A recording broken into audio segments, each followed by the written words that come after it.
What's up, guys? It's all here being a Pokemon Area Wi-Fi battle, and this is an RU battle I had against I can't pronounce that. And this is for Arcena's and Mega Keldeo's what's his face Pokemon Premier League tourney. It's kind of cool concept. It's like the English Premier League or any other league in soccer, where there's a certain amount of weeks your team has a battle every week, and then at the end, the one with the most points wins. And each team has a member for every tier, which is Uber, OU, UU, RU, NU.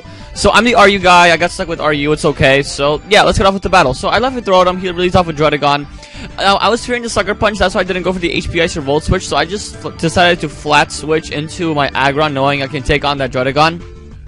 But I guess he doesn't want to take the HP Ice, so he's gonna go into his Spirit Tomb. So I'm gonna go up into my Clefable, not wanting to take a Will-O-Wisp as my Aggron's Choice Bandit. Now that Will-O-Wisp miss might have mattered. I don't know if Magikarp kind of does the halves attack. Prevents the burn effect of having attack, but if it does, then that mattered. If it doesn't, then obviously it didn't.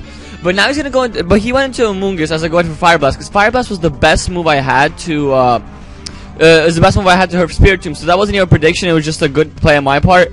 And then after getting hit with Fire Blast, I knew he would want to switch out because it did so much damage.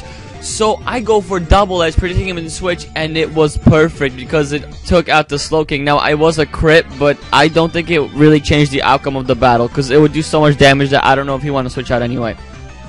So now he goes into Magmortar, and I'm like, he's gonna go for either Focus Blast or Fire Blast or whatever. So I'm just gonna go to Slowking, and it takes it really well. And I predict him to switch because I know he's not gonna want to stay in and take a Scald. So I go for Fire Blast, and unfortunately, I do not take out the Amoonguss. Now, it does do a great amount of damage, so now I'm pretty sure he's pressured to stay in, and I was this was actually a speed tie, so I believe I went for Fire Blast again, but I believe this was a speed tie that he won. He thought he outsped because, Slowking is slow, but Amoonguss is really slow too, and this ended up being a speed tie that he won, so that speed tie pretty much saved his Amoonguss from dying. So now he's going to go into Magmortar as I switch out into my Aggron. So he made a really good play predicting my switch into Aggron. And now I have to switch back out. I was predicting Focus Blast, but unfortunately he again went for Fire Blast. So, and he actually is going to take out my Rotom here. So I'm going to lose my Scarfer. And I thought that might have been the end for me, as this Magmortar is putting so much pressure on me, and I don't have much to do against it. But I know that Crustle can live with Sturdy from Fire Blast, so I will go for the Stone Edge, and I don't care about my rocks at this point. I just want that Magmortar gone. So I go for Stone Edge. He goes into Druddigon and takes no damage, so I automatically assume that he is a bulky set.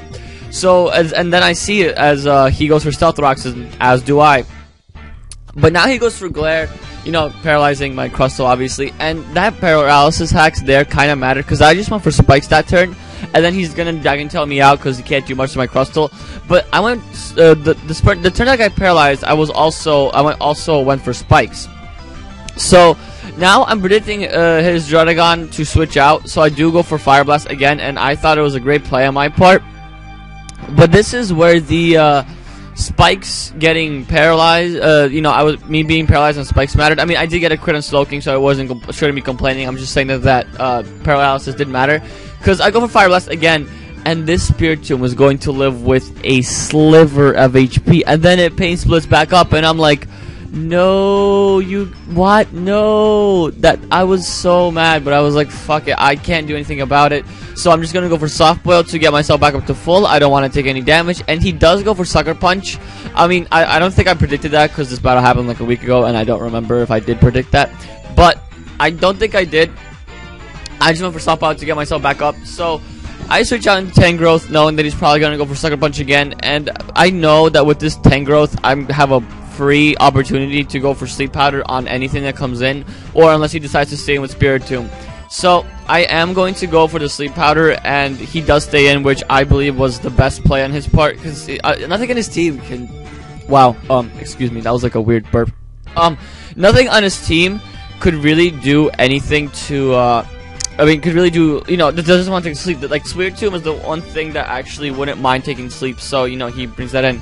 But now, I'm torn between going for Leech Seed or for Power Whip, but I decided to go for Power Whip to actually get damage off on Magmortar. because I knew his Magmortar was coming in, and this thing is such a threat that I was like, maybe with Stealth Rock and Spikes and then Empower, maybe another switch hit will kill him. So that's what I did. But now he makes an amazing play, in my opinion. He goes into Clefable, even though he just went into Magmortar, predicting me to switch. Because I went to Soul King, I knew I was gonna take the Focus Blast or Fire Blast, so yeah. And then I'm like, okay, I can take a Clefable on.